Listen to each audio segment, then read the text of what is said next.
दोस्तों, आज के इस वीडियो में हम बात करने वाले हैं 11 साल के अर्नव शर्मा की।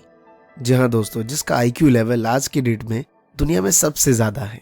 यहाँ तक कि एल्बर्ट आइंस्टाइन और स्टीफन हॉकिंस उनसे भी कहीं ज्यादा। और ये बातें हमें क्या सिखलाती हैं, ये सारी बातें इस वीडियो में मैं आपको बताने वाला हूँ। तो दोस्तों बने रहिए आप हमारे साथ। और दोस्तों, अभी तक आपने हमारा ये चैनल सब्सक्राइब नहीं किया है तो प्लीज सब्सक्राइब करिए, क्योंकि यहाँ पे आपको regular smart study skills, motivation videos और एजुकेशन न्यूज से रिलेटेड वीडियोस मिलते हैं। तो नमस्कार दोस्तों, मेरा नाम है अमरीश और स्वागत है आप सभी का महात्मा जी टेक्निकल में।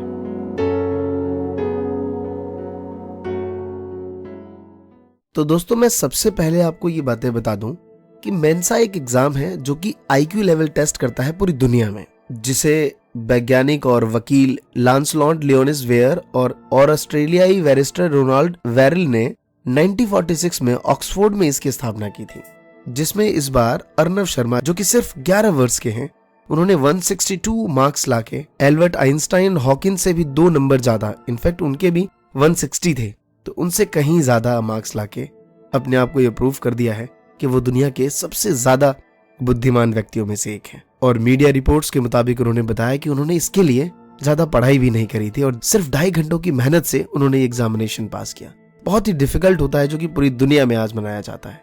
ये बात सही है कि हमें आए दिन कुछ ऐसे बच्चे दिखते हैं, चाहे वो कौटिल्य के रूप में, अर्नव शर्मा के रूप में या किसी भी रूप में, लेकिन इस चीज से हमें ये नहीं होना चाहिए कि यार भाई बस यही बच्चे आगे जा सकते हैं, हमारा क्या होगा, हमने तो कुछ किया ही नहीं यार, हम तो एवरेज हैं। भाई एवरेज वालों का ना कुछ होने वाला नहीं है, ऐसा नहीं है।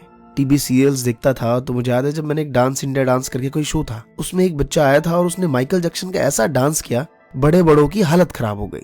मिथुन चक्रवर्ती ने कहा कि अगली बार जब तुम dance India dance little champ में आओगे तो तुम डायरेक्ट सेलेक्ट होगे फर्स्ट राउंड में। और मुझे याद है, जब लिटिल चैंप स्टार्ट हुआ तो वो बच्चा आउट हो गया, मतलब बाकी बच्चे आगे निकल गए और वो पहले राउंड से ही बाहर हो गया।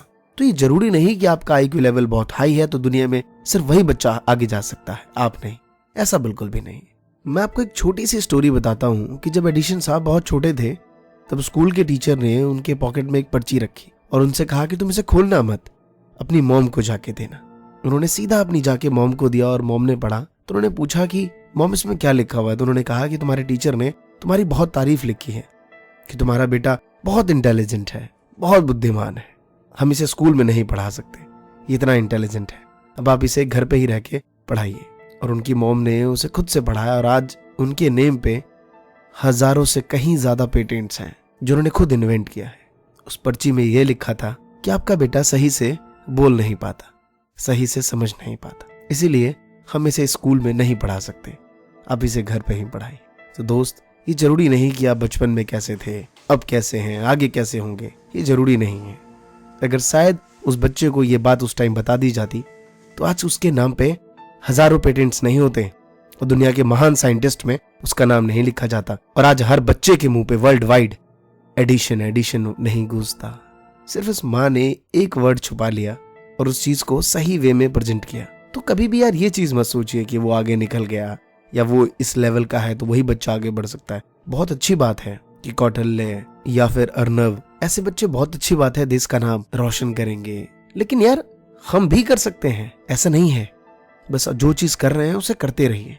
मैंने पहले भी कहा था कि अच्छे नहीं हो तो बनने का नाटक करो, एक दिन आएगा जब अच्छे बन जाओगे। और दोस्त, ये रियलिटी है, पढ़ना नहीं आता तो नाटक करो, किताब लो, बैठे रहो, करते रहो कुछ न कुछ, धीरे धीरे इंटरेस्ट जगेगा उसमें।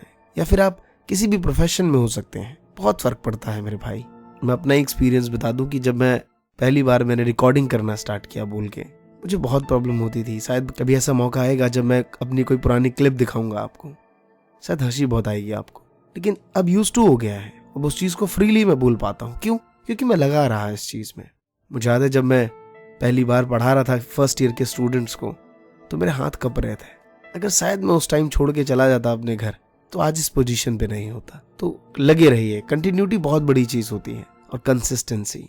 और दोस्त, लास्ट में एक ही लाइन कहना चाहूंगा कि जहां आंधियों को जिद है बिजली गिराने की, मेरी भी जिद है वहां आसिया बसाने की। हिम्मत और हौसले बुलंद है, खड़ा हूं अभी भी, गिरा नहीं हूं, जंग अभी बाकी है, मैं हारा नहीं। धन्यवाद दोस्तों, जय हिंद, जय भारत।